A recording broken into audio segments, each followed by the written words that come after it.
Hey, thanks for making it to Veterans Daily with Jay and Clay. I'm not sure which side he's on, so I'll just do that. We are glad you made it. We got some great information to go over, some great kind of, we'll call it sharpening the saw. Some of the stuff you may have heard about before or thought about or researched, but like everybody, we forget 80% of it by the time we go eat dinner. So this is going to be some great information to sharpen up that saw for you, whether it's going to impact you, a family member, a friend, somebody that you meet in a coffee shop that's wearing the same unit hat, right? It's good to be able to take care of each other in those situations. And so we really appreciate you watching the video. The asks are really, look, if you can watch the video and hit the thumbs up, that's going to push this into others' hands. And it's also going to give you that ability to share this information with folks as you come across them. So with that, I didn't come up with this list. Just want to throw it out there. But Clay did, and it's actually pretty good. I'm pretty happy about it. And it's stuff that we can definitely use. So with that, I'm not going to take any of it away from Clay. We'll let him run through the agenda and we'll jump into it. Clay, let the people know what we got in store today. Yeah, so today we're talking about going from 100% to 100% P&T. And that also applies if you're like 70, 80, 90, and you get an increase in your 100%, but you're not 100% P&T. We're going to talk about what it takes to actually get to that P&T status, which is if you are 100%, that's where I would comfortably say that's the goal to get to P&T, right? If you're at 70, if you're anything below 100, it would be to be properly rated. Once you're at 100%, I would say the goal is to be P&T. Obviously, there comes with a ton of benefits with that. We're also going to talk about the differences in benefits, and P&T to not P&T is a huge, very, very clear line difference in benefits, not just for you, but for your family. Then we're going to talk about tdiu. We'll explain that a little bit as best as we absolutely can. I get a lot of questions on, can I work? You know, when does tdiu become P&T? When does tdiu become get reevaluated? All of those questions. And then one of my most favorite topics, Jason, is every year the VA comes out fiscally with the most common claimed conditions per era. So to say Vietnam era, peacetime era, Gulf War, you know, we'll call it Gulf War I. Then you have like your OIF, OEF, OIR generation, and it's the top 10 claims for each. And one of the most claimed conditions in all eras are going to be your mental health, sleep apnea, and migraines. And those three alone will put you at 93%. Just 3 claims, right? 3 claims, 93%. And we're going to talk about another version of the big 3 outside of service connection. That's what I call those. And so going back to going from 100% to 100% P&T, Jason, if you have a veteran that is rated at 100% but not P&T, and they say, hey, Veterans InfoTap, you know, hey, Veterans Daily, how do I get to P&T? What are you going to recommend? Great question. So welcome to the world of nuance, right? So I think that the first thing that you should do, Clay, is review where you currently are. Have a very firm understanding, more beyond percentage, right? Beyond I'm rated 100%. Okay. Look at why and how you got there and what each one of your conditions are labeled as, whether they're static or whether they have a future exam. Now, here's the funny thing. It's so funny that we're talking about this because just got a comment on it, and I got it on Veterans InfoTap, and they actually referenced both of us, right? And the help that we've given them, and it's actually regarding the same situation, which is really funny. So I'm going to read that in a minute, but here's the situation. Because there's so many ifs, right? If I'm going to give a quick version, I'm going to read the story. I'm going to kick it back to you to fill in some gaps, right? So here's a very fast version. And for those that know me, I'm really good at just condensing things. No, but all right. So one version is not all of your conditions that add up to 100% are listed as static. Well, now you have a little work to do because you need to show the VA that those conditions are, if they are in fact static. You're going to need to continue to document, continue to go to your doctor, continue to get the evidence in place for that. Be prepared for a future exam, especially if it's been within a few years since you did your last claim, potentially on a condition that is not listed as static. You're going to have a future exam on that. And be prepared for that. Have the conversations with your doctor, be it a VA doctor or a civilian doctor, that, look, this condition is staying the same or getting worse. I've had it since whenever, it's still the same. Having those ongoing conversations is going to be really important to have in your medical records as you cross that 5-year threshold, the 5-year rule, which then should eliminate any future reexaminations, and thus moving your condition from a, we're not quite sure, it could get better, to a, it's going to stay the same. We're going to now code it as static. The thing here is, will the VA always get that right? No. Mm-hmm. You might have to prompt the VA and say, hey, look, my condition, it's been 7 years now, and all of my medical records for that one condition all show no material improvement at all. In fact, it's actually gradually gotten worse. I've had to up my medication, or I've had to whatever. And you might have to actually poke the bear. I know it's a scary thing, but you might actually have to do that and let them know that, look, my condition should be rated as static, and here's why.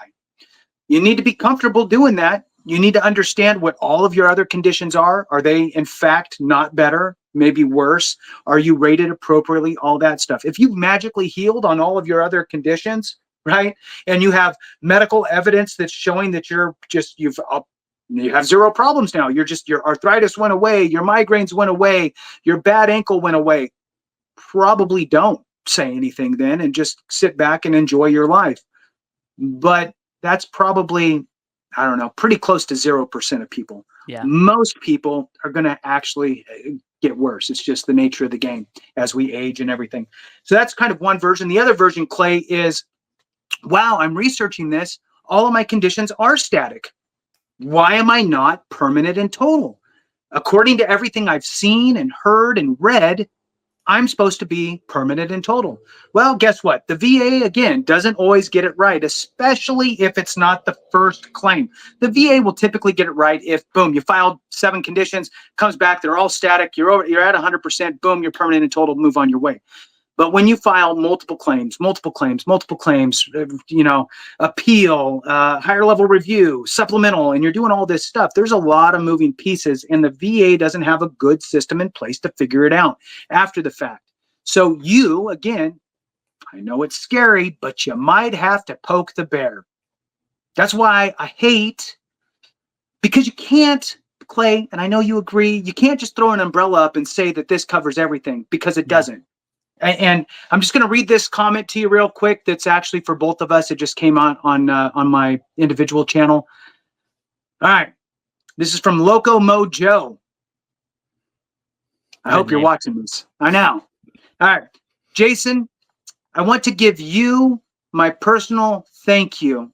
The information you and Clay have provided gave me the tools I needed to gain 100% rating.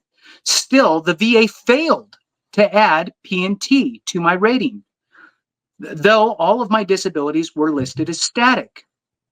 It was your experience that led me to submit a VA Form 214138. It's your statement form. I received word last Monday that the VA considers my disabilities permanent and total, and have received permanent and total, or P&T. Thank you for everything you do to equip veterans with the tools and acknowledge we need to be successful with our benefits. This information is life-changing for veterans and their families. I know my life and the life of my family has experienced a major change that would not be the case without men like you and Clay. Thank you, and Semper Fi. I mean, come on. Look, imagine for a second, Clay, and then I'm going to kick it to you because I know you're just chomping at the bit. Yeah. Imagine for a second, he's putting stuff out on Yelp, or not Yelp, Reddit or whatever, right? Putting stuff out there. Hey, I'm at 100%. I should be. Don't poke the bear. Stay away. Be happy with your 100%. Don't do anything. Be quiet. Yeah, and then he's missing out. Yeah. Go ahead. Yeah. Sorry. No, yeah. So I'm not a fan of general answers. Like I love the umbrella issue, right? Don't poke the bear. It does bear credence, which it does have some sort of meaning for the majority of veterans, probably, but it's definitely not the end all be all answer because everyone's situation is different. Just like that veteran going from 100% to PNT, and we're going to talk about benefits and what that veteran is now eligible for. But if I was going to if I was 100% and looking at PNT, if my conditions were not all static, meaning my static conditions were 91% and my other conditions is what made up the other 4% to get to 100, right? Let's just say that was the case. It all comes down to one thing, and that is evidence. Service connections already established. That is the hard part. Okay. The hard part's out of the way. Now it's just easy cruising, going down the road, going to your healthcare appointments, whether that's the VA or private. It does not really matter. But I think in this instance, before I say this, go to healthcare because healthcare is important, right?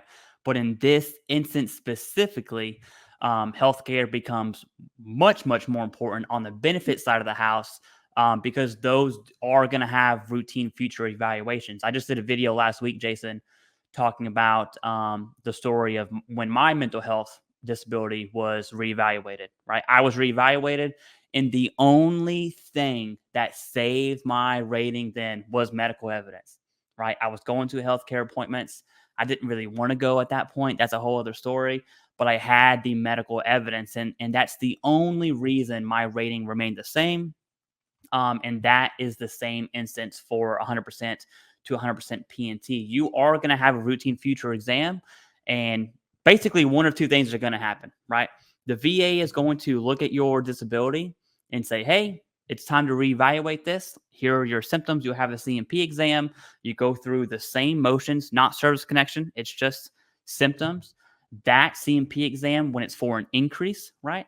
Or when it's for something that's service connections already established, it doesn't require an opinion. It's super fast. That's where your like 5-10 minute CMP exams are going to come from because they're literally just checking the boxes of the DBQ, and it's probably going to happen very fast. And so you need to have evidence ready.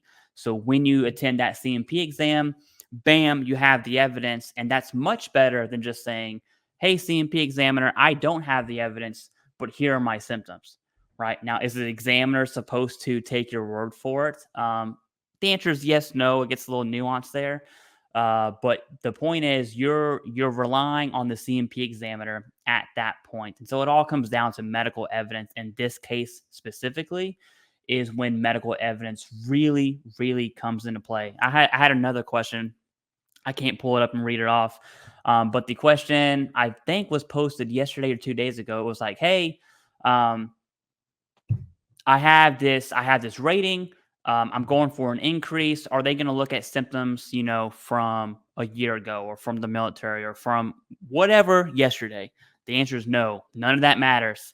Once you have a routine future exam, once you put in for an increase, okay, any CMP exam where service connection is already established, whatever happened yesterday, I'm saying yesterday as a generality, right? Whatever happened in the military, whatever happened last year, does not matter. It's what's happening right now. Here are my symptoms right now. I just went to VA healthcare. I've been going there for, the last 2 years. Here are my symptoms. Here are my medications. I'm still taking this medication. I just had that prescription refilled, and that would be current medical evidence. So for instance, you can have suicidal ideations 2 years ago, and then again, generally speaking, today you've been cured, you don't have them. The VA is not going to rate as if it was 2 years ago. It'll be right then and there, right? And so medical evidence is key, and it's symptoms of today. And that's why you'll hear another term where people will say, talk about like it's the worst day of your life, which for mental health, that does come into play.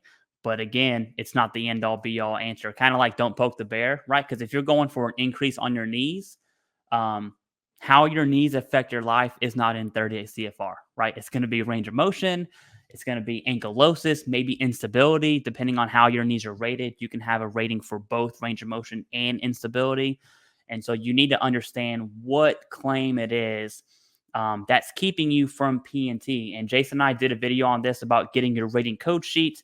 I'm going to explain it very, very quickly, but you can just search rating code sheet Veterans Daily. I'm sure it'll pop up, right? You have 3 options, and these are in order. One is your accredited rep. If they are, I'm going to use the word cool here, okay? If they're cool and they're chill, if they're hip, they can they probably won't print it off for you. That would be a violation on their end, but they can at least tell you saying, hey, these are static, these are not static, right? They can do that. They don't have to do that. Food for thought. The second one is the regional office. They can do the same thing. Now, over the phone, I've heard some veterans get that information over the phone.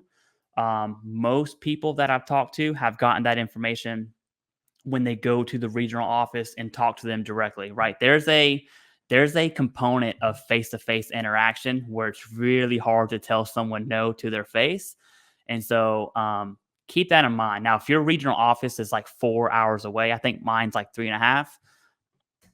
I'm not changing that, right? I'll make an appointment. I'll get on the phone, make an appointment to my RO, and then go have that meeting instead of just show up. If it's close to your house, sure, go for it. And then the last option for your rating code sheet is to do that FOIA request for the rating code sheet only, not your entire C file. And those are generally going to come back fast. I've seen one come back in 2 days. I've also seen a month and a half.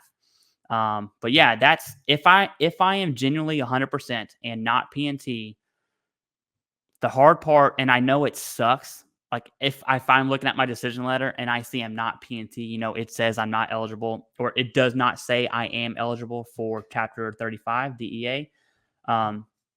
That feeling would absolutely suck. But keep in mind, the hard part's over. It's literally just going for increases. That's how I would structure my claim.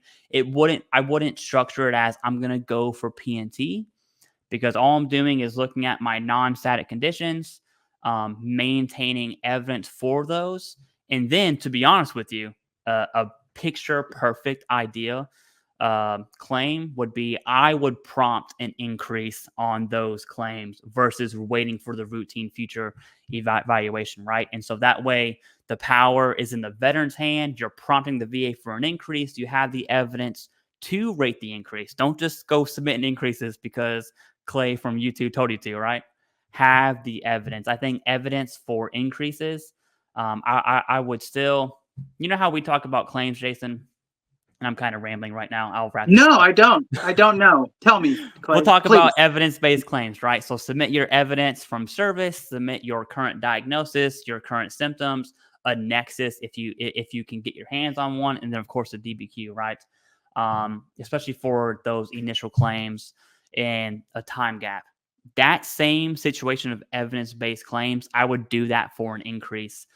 Technically speaking, do you need to submit evidence for an increase? You don't really need to. You can go on va.gov right now and submit an increase for every single thing you have without evidence.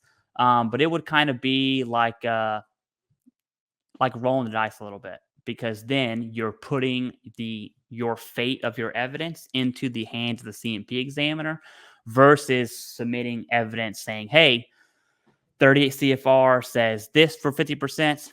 Here are my symptoms. Bang, bang, bang, bang, bang. Boom. There you go. And then if, you're probably going to have a C&P exam, although you really shouldn't have one in my opinion, but that's another topic. You're going to have a C&P exam, and now you can talk through your evidence saying, hey, C&P examiner, my flat feet was recorded to be bilateral pronation severe last June when I went to the VA. And now that would rate the 50% rating for flat feet. And that's much better than having that C&P exam and say, hey, C&P examiner, my feet really hurt. And they're like, oh, okay, well, let me take a look at them, right? And if they deem your flat feet are not pronated bilateral severe, you're not going to get that 50% rating. So it all comes down to medical evidence, and that is absolutely key for any claim, but really going from 100% to P&T. Do you want to add to any of that? Yeah, here's the thing, and you touched on it, and I just want to kind of double down on it, is when you are looking to provide more evidence regarding your condition and the severity of it, right? Because you're looking to increase, read the schedule of ratings for that condition based on where you currently are and where you want to go. If you meet the criteria of where you want to go, a higher rating, then encapsulate that information, write it down, take it with you, whatever, to your doctor, have the conversation and make sure you touch all of those points, in my opinion, before you file a claim for an increase, especially if it's with a VA doctor. Get that information, embed it into your file, get it there. So that way, when you file, they can actually look and see, oh, wow, you do meet the criteria for this higher rating because it says it in your medical records. You may have missed that the first time, right? Hence filing for an increase. Now, that also kind of goes back to what you were talking about, Clay, on even if you're at 80, 90%, trying to get to 100%, this would absolutely, I mean, you have to get an increase somewhere, or you need more rating, you need a new rating, you need something, you need more. So this would be a tool that you would want to use and make sure that you're doing it correctly. Now, if you are filing a claim for an increase and it's been more than a year since you filed that condition, okay, so in other words, you're not preserving an effective date, okay, your window to have that reviewed and preserve your effective date has passed. So you filed a claim originally, you got awarded X, 3 years went by, now you're looking to do that increase. You could theoretically use either a supplemental claim or the standard claim form to ask for an increase. The VA is going to function those the same. They're going to go with the date that you filed the claim, or an intent to file as the date for that, as the effective date. However, what you should do is you should absolutely utilize the standard claim form, the 526EZ. Utilize that if it's been more than a year since you had that original claim adjudicated. Why? Because now you have the ability to utilize a supplemental if they come back on you and go, nope, we're keeping you where you're at on your increase request. Oh, okay, thanks for keeping me where I'm at. Now I'm going to go get more evidence, and now I'm going to file a supplemental on that increase request. Okay, so utilizing the 526EZ, you can write the condition asking for an increase to from 50 to 70 or whatever it is, and utilize that form. Just a little kind of important piece there to think about. The other thing is that if you are actually any rating, whether it's a 70, 80, 90, or you're at 100 and it's not permanent in total at 100, you should absolutely go back through all of your service treatment records, and just skim through them. You never know what you're going to stumble across, and you could go, I totally forgot about that. I never filed for it 10 years ago because I didn't think it was a big deal. But now that I'm at 94%, that little 10% rating might actually help me, which again goes back to the focus on high value claims. Clay, that's what we want to do. Just focus on those high value ones. Cool. Sure. Of course, you're going to focus on those, but you should also focus on the other things that you can be rated for, because you never know when that extra little 10% is going to kick you over the finish line. Any thoughts, Clay? Yeah.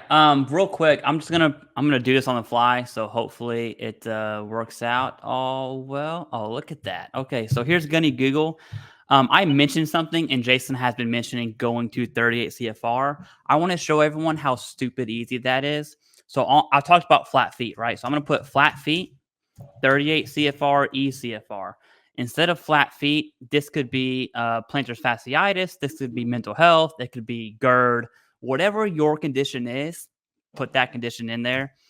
You're going to click the first link that talks about your musculoskeletal, right? So all of these links, so deformities, I'm going to click on the musculoskeletal one.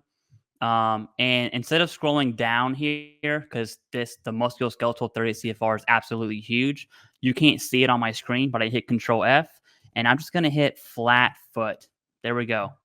5276. And so whenever I talked about pronouns, mark pronation severe at bilateral at 50%, I remember that. But if I didn't and I had flat feet, boom, here we go. So if I have bilateral at 30, and these are my symptoms, and I'm looking at an increase, if I have these symptoms right here, I'm not going to read them out, but if I have these symptoms, I'm going to go have an appointment with my healthcare team, whether that's through the VA or private, and then I'm going to submit the increase. Prior to that, do your intent to file so you get back pay, right?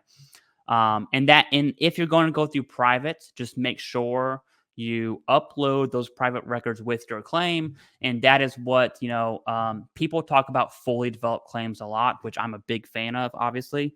Um, and when someone says FDC, they're generally talking about initial claims or supplemental claims. And for some reason, increases is left out of there all the time, which I don't understand because that would be the easiest claim to fully develop because service connection is already there. You simply need a DBQ for the symptoms. That's it. And I'll say one more thing, Jason, and then I'll shoot it back to you if you want to add, and then we'll transition. As much as I personally dislike claims consulting companies, and we're not even going to go into that. I will tell you this: one thing they do extremely well is they really hone in on fully developed increases. So if you sign with the company, I'm telling you right now, the first thing they're going to do is look at what you're already service connected for. Why? Because it's easy. It's so easy. And then they're going to send you to a DBQ provider. There's nothing wrong with that. And they're going to submit that fully developed increase, not a real thing. We're just kind of making that up. And that's why these companies are so successful, which is really funny because as we saw for flat feet, I can pick up my phone, call the VA, send a secure message, get my appointment for my feet if I fall into that category. And then boom, I have a fully developed increase right there. This is the way. Okay. This is why companies are making millions from veterans. And this is how most veterans rate or move up higher in the food chain, hopefully to that 100% or PNT, and if in it or possibly the SMC scale, right? It's through increases. Our conditions aren't going to get better. Naturally, they're going to get worse. Increases are the way. That's all I have to say on that whole topic, Jason. I'm going to shoot it back to you. The only thing I want to add in there is the consulting companies are absolutely focused on the law and the criteria that's needed to get you to the next level. Mm-hmm. Nothing outside of that. They don't care that you can't walk your dog if it doesn't apply to the schedule of ratings, right? So they are focused on the criteria in there, and that's the information that they're sharing with the DBQ providers and the doctors and with you, right? Even if you're not reading it from the CFR and they are telling you or asking you, do you experience this, this? They're asking you because it's directly going to impact your claim and the decision. So you can do that yourself. And Clay just showed you the ECFR. And I'll tell you that even though Clay said it's easy, sometimes it's cumbersome, okay, for some of you. And sometimes it's cumbersome for me. Here's the thing. If you just Google search your condition and rating schedule, you might find it in the CFR. You might not. But the big lawyer firms out there that are veteran focused are pulling that information directly from the CFR and posting it up on their websites. Is it better to get it from the CFR? Of course, because then you know absolutely that it is correct, because there's always changes, right? But the big lawyer firms out there should be updating their websites as these things take place, because that is their whole existence, is veteran claims, appeals and so forth. So if you find it on a lawyer website, it's probably good to go, and you'll get the same information there. With that, kick it back to you, Clay. I think we're moving on. Yeah, let's move on. We'll talk about differences in 100% and PNT. And we're saying 100% in PNT, but this is really everything in PNT, okay? I will tell you this, and I love how you shared that comment that you had on your video, and then you mentioned don't poke the bear, because you know good and well if that person asks the same question on any platform, you're going to get 100 people saying, blah, blah, blah, don't poke the bears. You should be happy with your rating. I was told that by a VSO, by the way, right? And if I fell on that, I'd still be at whatever rating that was and since 2019. And it's a stupid answer to ask, okay? Or to to give blatantly without even asking what Without the any situation information. is, Yeah, right? exactly. I agree with you. Without asking you any other questions. Yeah. No. It kind of If you reminds get the me. answer that fast, run away. Yeah. Have somebody ask you 3, 4, 5 questions about your circumstance, and then let them say that. Right? Yeah. Yeah. That would be a little more digestible, if you will. Yeah, for sure. It reminds me, and this is completely off topic, but when someone's like, "Hey, I was denied. Can someone give advice?" And that's all they say. People will say supplemental, supplemental. HLR, HLR, Board of Veteran Appeals, try a company, and it's like, whoa, whoa, whoa, whoa, whoa. We don't even know what the claim is. You don't Right. even know why they were denied, and you don't even know if this veteran has a diagnosis, right? No idea. And so how can you say any of those options without knowing that? And it goes back to what Jason and I have said many, many times is it's the reason we created Veterans Daily is because every single veteran topic is nuanced. Every single one, even at P&T. Jason uses Champ VA. I don't use Champ VA, right? It's not a end all be all. It's very, very situational. And so I can't stand when people say don't poke the bear. But I love how you brought that up. And that's a great example because let's talk about the benefits that veteran now has access to. Going from 100 and 100% P&T. I'll speak on one so that way I can shovel it back to you, Jason. One is Champ VA. I mentioned it. Now, I personally don't use Champ VA. I could as a supplemental, but what Champ VA is, it's actual health insurance for your family. And P&Ters have access to that, not 100%, not veterans who are rated at 100%, but not P&T. And so Champ VA could be awesome. You really have to look at it if it works for you. I do believe the rate of applying for Champ VA is about 6 months. So there's some planning factors there. But keep in mind, it's health insurance for your family. I like to call it VA version of TRICARE. So whatever your experience was with TRICARE, it's going to be very, very comparable, right? Or comparable to TRICARE and Champ VA. The veteran, Champ VA doesn't matter to the veteran at all outside of you're paying for it. The veteran will have the VA healthcare, which is not insurance. It's just healthcare for the veteran. And yes, that's one of many benefits that P&Ters get. That is definitely up there for sure. Okay, Jason. Yeah, it is a good one, and there's a lot of benefits in that pharmacy care, all that good stuff. It really is a good program. Another one that I know you love and I love as well, and you already know which one I'm going to talk I about. know. So That's thanks why for, I didn't want to say it. yeah, I appreciate you. I love it. All right. So is the Chapter 35 benefit, right? Chapter 35 is a great educational benefit, whether your spouse is really looking at, and your dependent children, whether they're looking at, hey, I want to go get a bachelor's in X or go to school for whatever it is. Or, it would just for I want to get a better job, or I just want to have some additional education, right? Just to have it under my belt, I like to learn things. They don't have to be trying to get a job at the end of it. It's important to note. But what this benefit will do is it will put money in your spouse's pocket and your dependent children going to higher level of education, right? So currently, as of the recording of this, Oh, it's which just is increase. Yeah. it's changing, right? Changes October 1st. So currently it's $14.88 per month for full-time, higher level education. Well, by the time you watch this, it will be October 1st, and the new rate will be in effect, and that is $1,536 per month, tax-free, in the pockets of those receiving it. So you, as the 100% disabled veteran, right, permanent and total, your spouse and your 2 kids that don't want to leave the house, right? You got a 18-year-old and a 20-year-old. They can both go to school and your spouse can go to school. It can be online. It could be whatever. It could be a community college.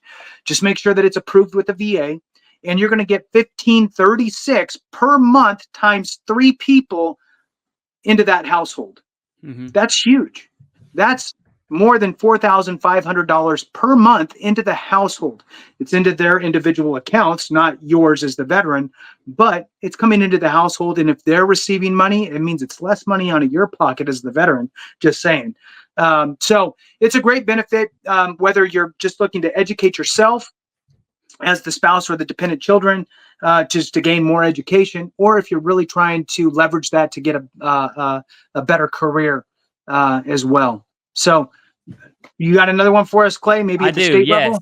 This one's gonna be the state level, and it's gonna go side by side with that. And this one is, and I really want your thoughts on this, Jason, because I know it's easy to say, and I'm saying that because the 3 states I would possibly live in, I'm in Virginia right now.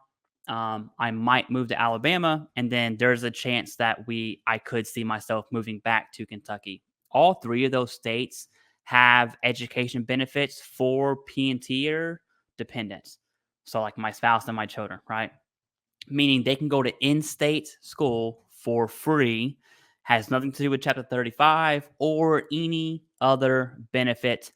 The state, that is a state benefit completely outside of federal at all. Chapter 35, federal. What I'm talking about right now is state. Not every state has them. I think it's less than 10 if I'm correct. Feel free to fact check me on that, anyone, if you can. But I think, Jason, the conversation I really want to bring up is if I was in a state who did not have that benefit, would I seriously consider moving to a state that does? Most states, and I know this is true for Alabama and Virginia, if you did not enlist or commission out of those states, you need to have 5-year in-state residency. So if you do have kids, you need to move there, get your state residency, wait 5 years, boom, now you're eligible for the benefit, right? I'm thinking to myself, would I seriously consider moving to a state that does? I think that answer is yes, right? If I really want to set my family up and put my children in the most advantageous position possible, I think that's a conversation. That's probably the hardest conversation a veteran needs to have with their family. Especially, you're moving from West Coast to East Coast, whatever that looks like for you. But that benefit can seriously be life-changing. I'll just speak for myself. Let's say Virginia wasn't this state, or Virginia wasn't a state that does have this. I have 4 children. Chapter 35 is not going to cover tuition, right? It's going to cover dorm room, car payment, beer money, whatever it is that my kids are spending it on. Hopefully they're spending it on what they're supposed to be spending it on. I think I would seriously consider moving to a state that does have that benefit, because I can't pay for tuitions, right? I just can't. It's not in my cards. I want to be able to live comfortably, My kids can also join the military. I'm sure another war will pop off and they'll have the post, that version of post 9/11 GI Bill. I don't know. They can figure it out, right? But I have no intentions of paying for my students' tuition or my kids' tuition 4 times. And I want to get your thoughts on that, Jason. Do you think a veteran who's in a state who is P&T, who has children, do you think it's a serious thing to consider moving to a more veteran-friendly state? So it depends, right? Yeah, Again, welcome it's to the so world hard. of It's nuance, so hard, right? yeah. Yeah. So, I mean, they might not need a degree for whatever they're going to blossom into as an adult, right? Mm-hmm. Maybe they can do something that's a crash course training program to get them, into whatever, or maybe they're going to go do an apprenticeship with some sort of a pipe fitters union or something, right? Who knows, right? Here's the answer for you. California, for example, Yeah, great state. does not For require benefits, yeah. you as the veteran to live there. It requires the applicant, whoever's going to be going to school, to be a resident of the state, not you, the veteran. Mm-hmm. So you could farm your kids out. and send them to California. And they can go through to a doctorate degree if they can get it done within the certain time frame or other eligibility requirements. Your spouse at 100%, actually, let me back it up. They got actually 4 different avenues into the educational program. Okay. There's 2 that are the primary ones that are used. One is for veterans that are rated 100%, and then the other is at any percentage. And again, the student can go all the way through and knock out a doctorate at UC Davis if they wanted to, or wherever, right? Or go to one of the Cal Poly universities. So I'm just going to read a little bit from here because this is an important thing. And if school and education and all the things that come with that is important, it's important to know that this is available. So Plan A, the unmarried child of a veteran who is totally service-connected disabled. Okay, so 100%. So if you're 100% veteran, the unmarried child, right, is who they're talking about here. The child must be over 14 years old and under 27 years old to be eligible. If the child is a veteran, then the age limit is extended to age 30. Okay, so up until age 27. So if you are just kind of the normal situation, you're 18 years old, bam, I'm going to go to college. You have from age 18 to the end of your 26, before you turn 27, to knock out as much school as you can. And if you can knock out your doctorate in that amount of time, good on you. Okay, tuition free through that whole process. The spouse of a wartime veteran who is totally service-connected, disabled, is eligible. There's no age limit, to that. So if you're, again, 100% during a wartime, the unmarried surviving spouse of a wartime veteran whose death has been rated as service-connected is eligible. No age limit. And then it says any dependent of any veteran who has been declared missing in action and so forth, right? So that's one option. And that one has an age limit to the child, right? And the veteran must be 100%. Plan B is for any aged dependent. Or not any age. Yeah, well, any aged dependent. You could be 30, right? But it's based on income instead. So it says the child of a veteran who has a service-connected disability at any rating, or had a service-connected disability at the time of death, or died as a service-related cause, the child's annual income, which is included in the child's adjusted gross income, plus the value of support by the parent, may not exceed the annual income limit. And the last I looked, it was about $17,000 a year. So they can't make much. The current academic year, blah blah blah. But here's the key. With this one, there's no age limit, but there is an income limit. So you gotta, nobody wants to be 30 years old making $17,000 a year, right? So again, this would be ideal for, I'm rated 10%. My kids graduating high school today, they can go to school. The Plan B also has no prohibition against receiving concurrent VA Chapter 35. So you can receive both as the dependent. Spouses not available on Plan B, just dependents. So if school is really important, but you don't want to move, you can kick your kids out, make them go to California to get their education. They just have to meet the residency requirements. So all that to say, Clay, to answer your question, is it really depends, right? It depends. On where that child or dependent is going to go as far as their work livelihood is concerned. If they're a candle maker and they enjoy selling homemade candles on Etsy, and they're making, whatever, $5,000 a month on Etsy selling candles, well, maybe that's what they want to do. They don't need to go to college, and you're not going to send them there because maybe they're going to pull their hair out if they do go. So, it just depends on the child, the circumstances, and everything else around it. Do I think it's a great benefit? Yes. And it should be factored in the big picture. Yeah, what that makes me think of, and this is definitely in left field here, is let's say you are 100% P&T. I'm just gonna say it's 45 grand, right? Dependents, SMCK, that will change that number. Let's just say 45. It's a bit higher.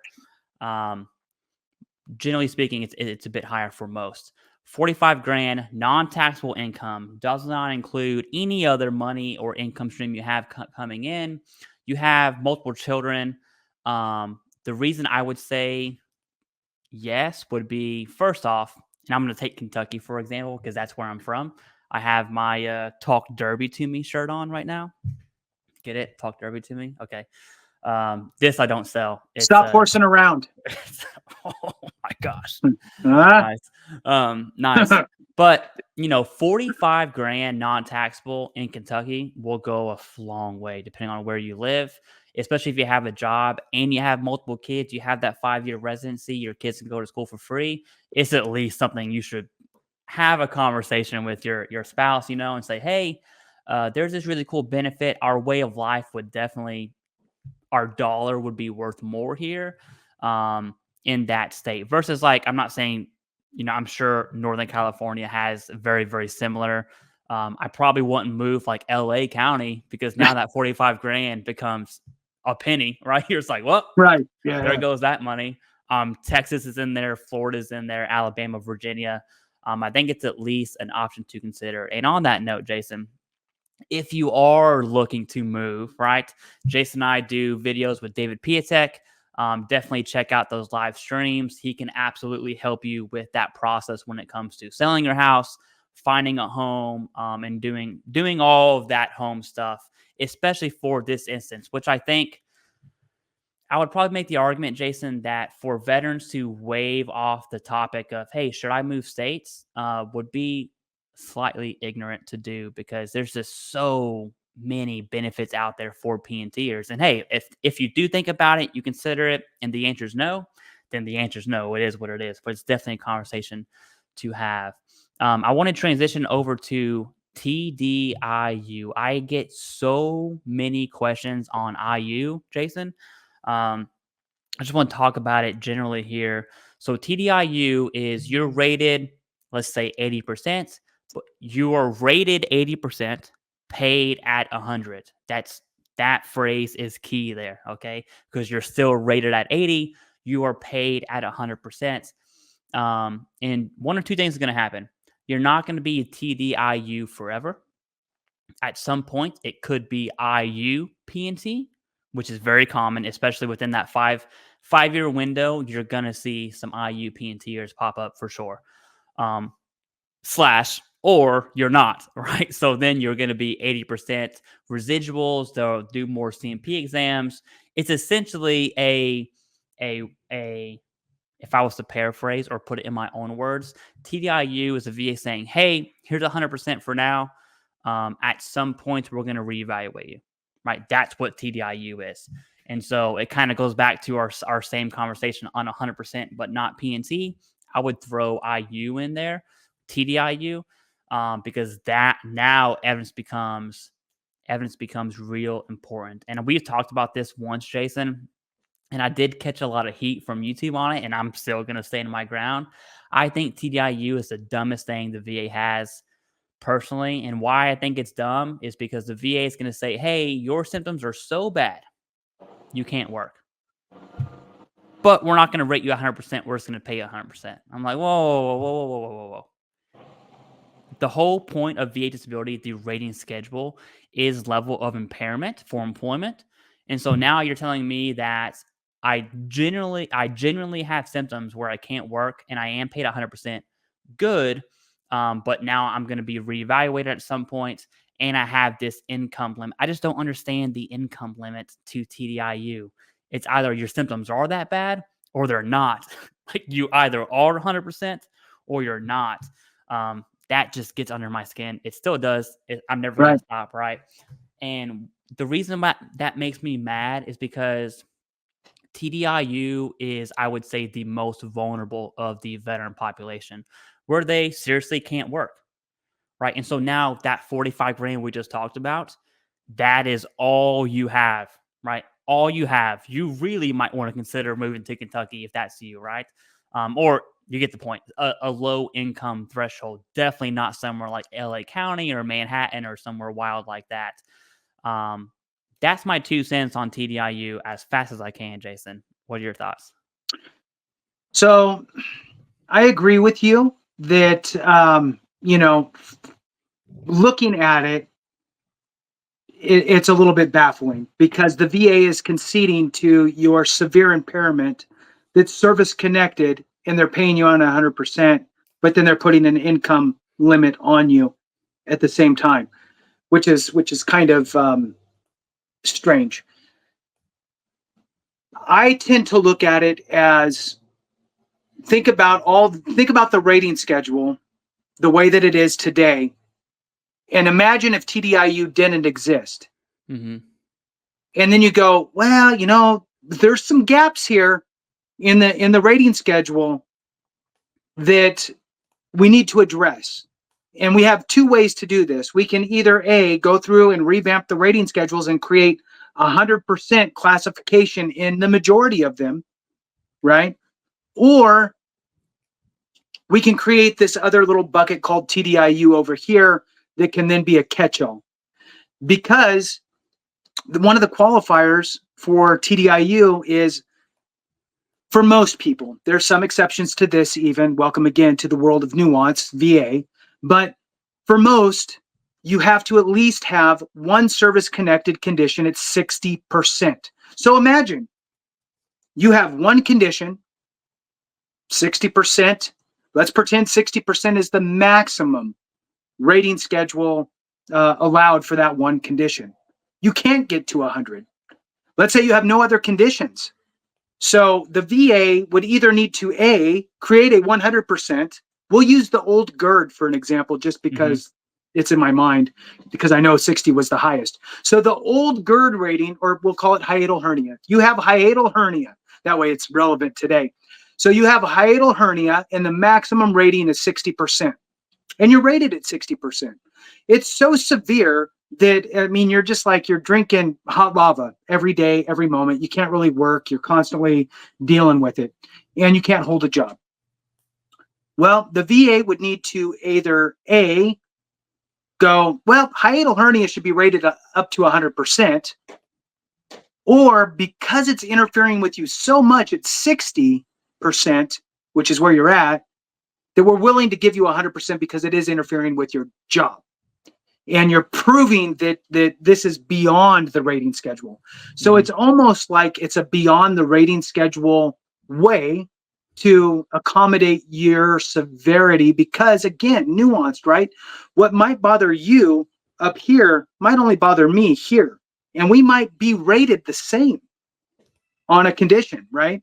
My back rated at 10% might actually bother me more than your back rated at 20% even.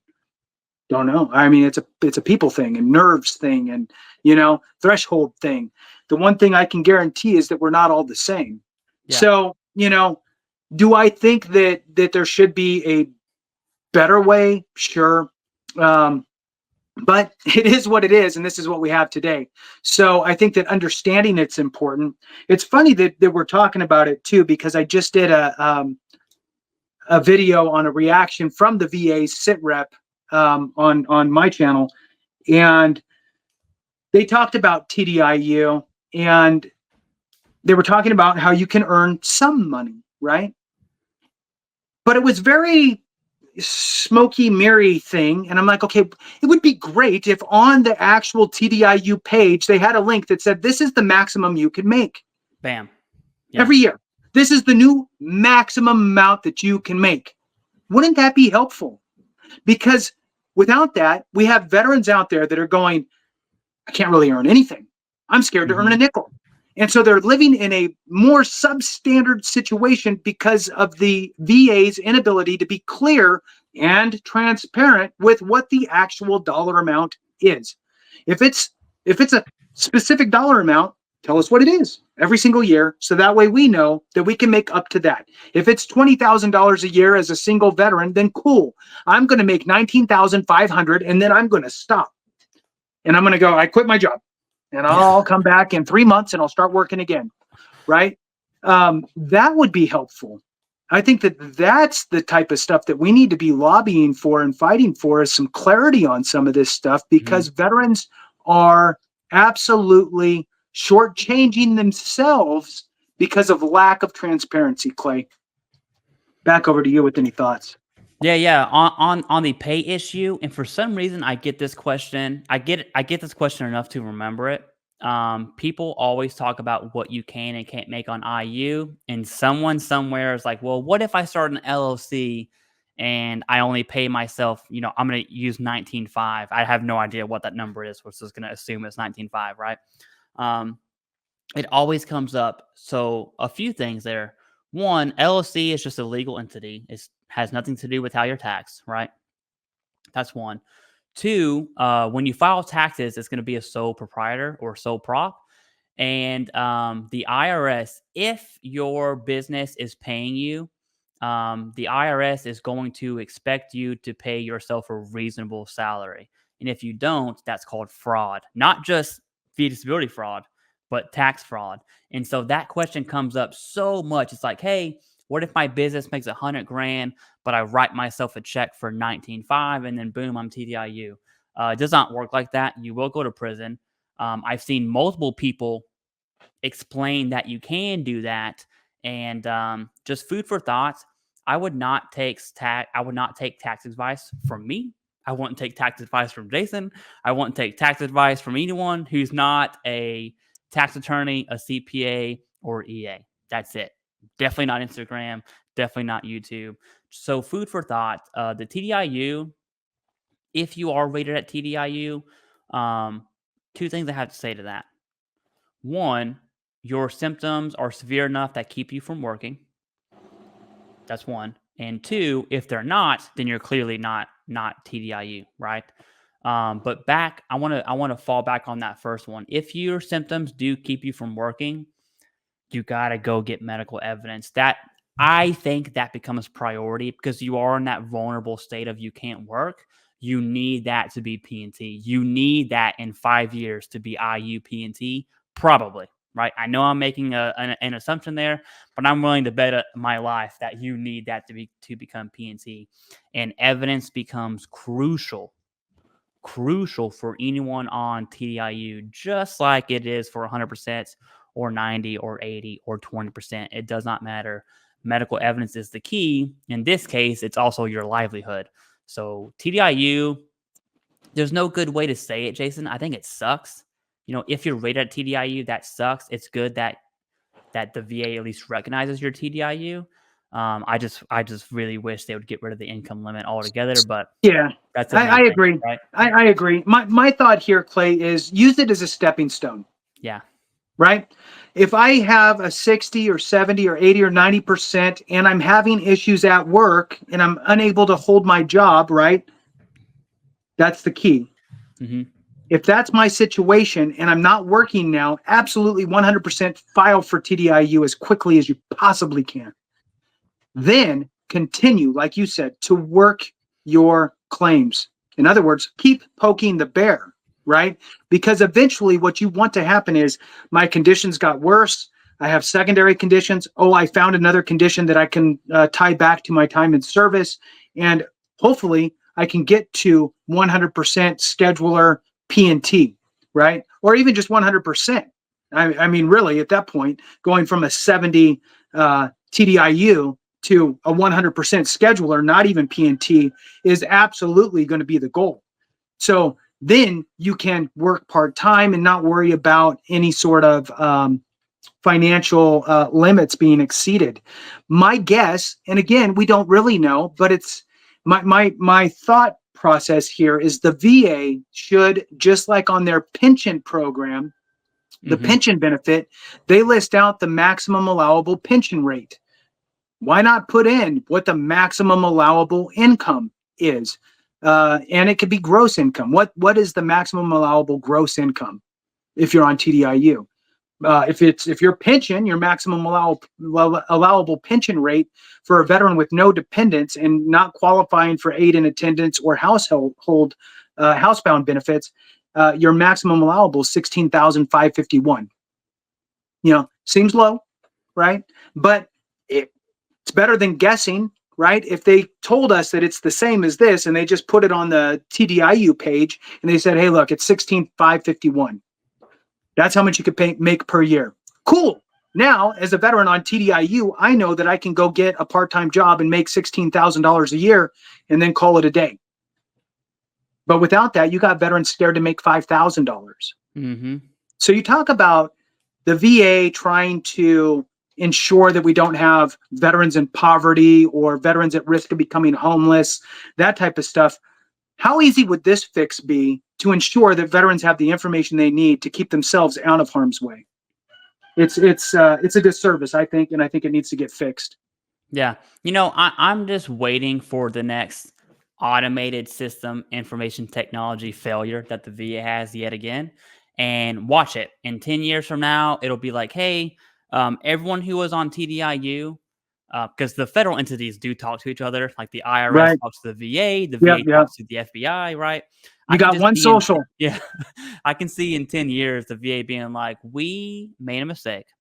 And, veterans owe us $66 million from TDIU overpayments. I can see that happening. And I'm telling you, it's not going to be good because now you're forcing the most vulnerable, Uh-huh. impoverished veterans to Yeah. do back pay. And it's just not going to look, there's this more credence to say, hey, Yes. VA, maybe we should put that on our website. Maybe.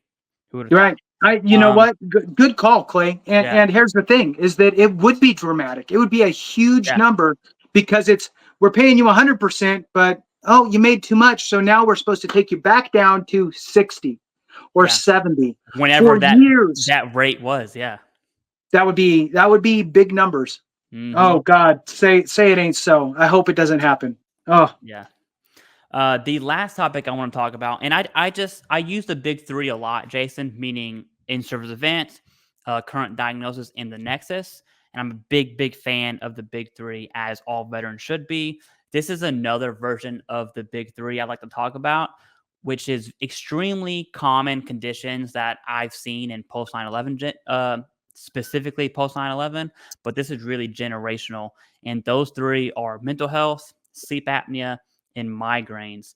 And those three ratings can warrant a veteran a 93%. I'm going to show you something here because I want this on paper. So I like using the DAV calculator here.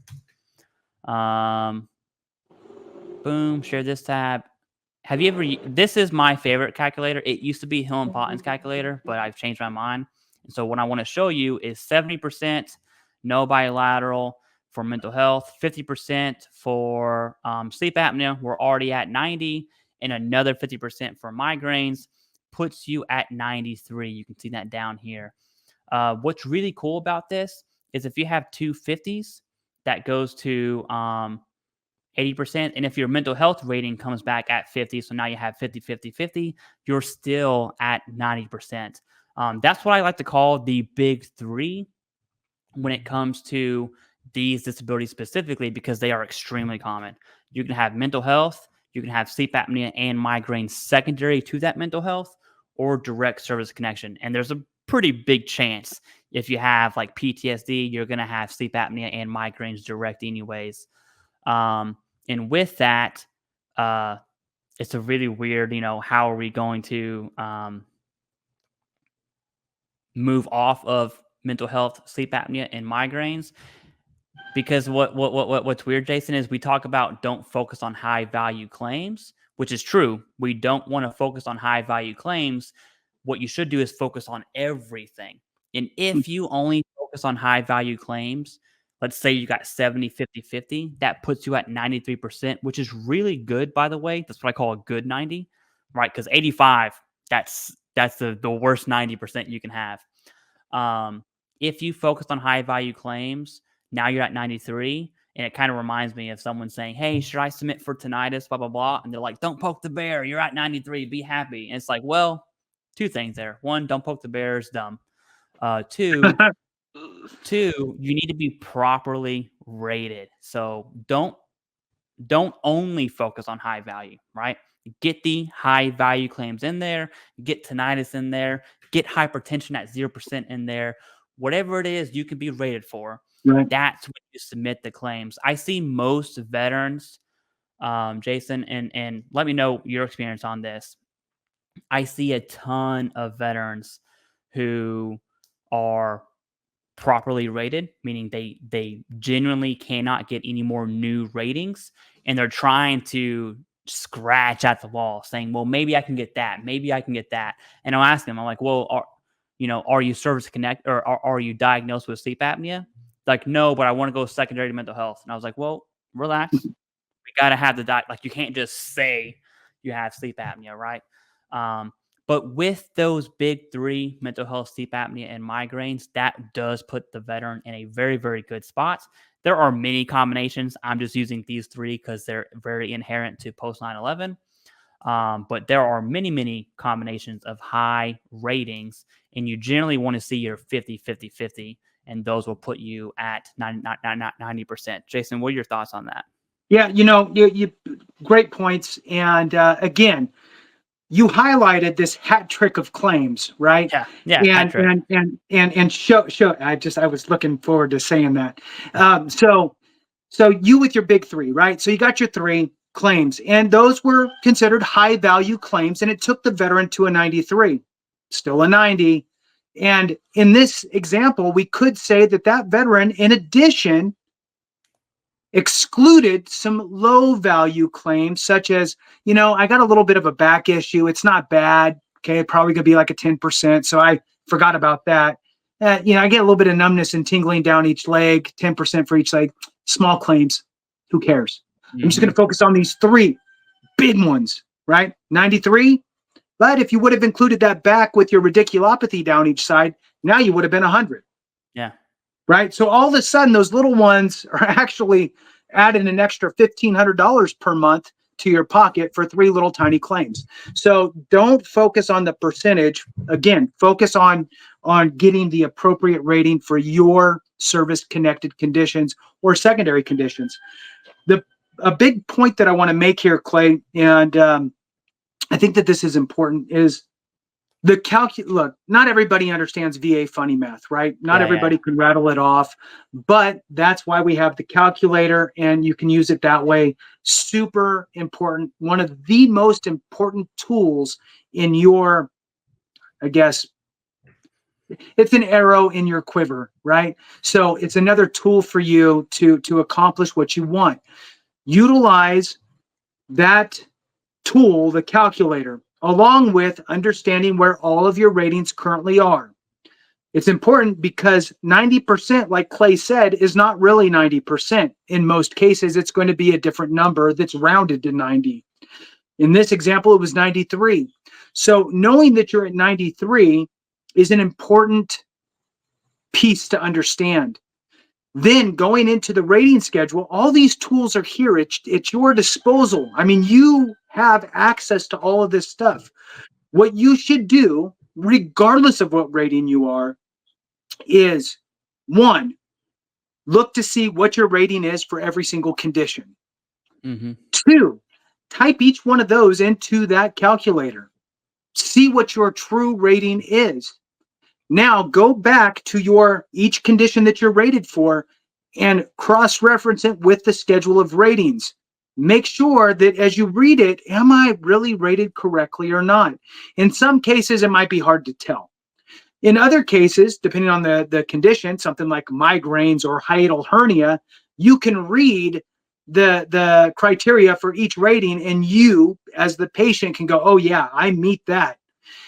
And if you're not rated appropriately, then what you do is you go in and you change that percentage inside the calculator so you can see how much does that change my rating. Does that push me from a 70% to an 80 or a 90 to 100? How much does it work? Or am I already at the maximum for that specific condition? Why are you going to file an increase on something you're already at the maximum allowable rating? You shouldn't, right? However, people do all day long because they think, well, this is that bad that I think it should be higher than this specific rating. There is nothing higher. Dude, you're not going Yeah. to, there is no They're not going to make a magical rating for you. So utilize the resources that you have, utilize the schedule of ratings, utilize the knowledge of knowing where you currently are, utilize the calculator. And between those things, you can jockey it back and forth to figure out what things you can file increases for. If there's a secondary condition, how much would that impact my overall rating? And if I find any other conditions that I can get service connected, what impact will that have on my overall rating? In some cases, it might not change it at all. In other cases, it might throw you into a way better situation. Oh, and Clay, haha. On that note, you might be 100% today, not permanent in total, but you find another condition that's static in nature that could be that one other condition that you need to have enough static conditions to push you over that 100%. The quick example, myself, I filed multiple claims over my life, probably 7 or 8, had 2 that I pushed into the review process and 1 that I pushed to the board of Veterans Appeals, and they ruled in my favor. Now, during that whole process, I got to 100%, but not permanent in total. And I had one condition that was in with the board. Okay. When the board approved the increase on that condition, the VA also determined that it was still static, even just at a higher percentage. So still static. That increase in that static condition pushed my static conditions to 100% with one condition that was not static that didn't matter. It could be a 0% now.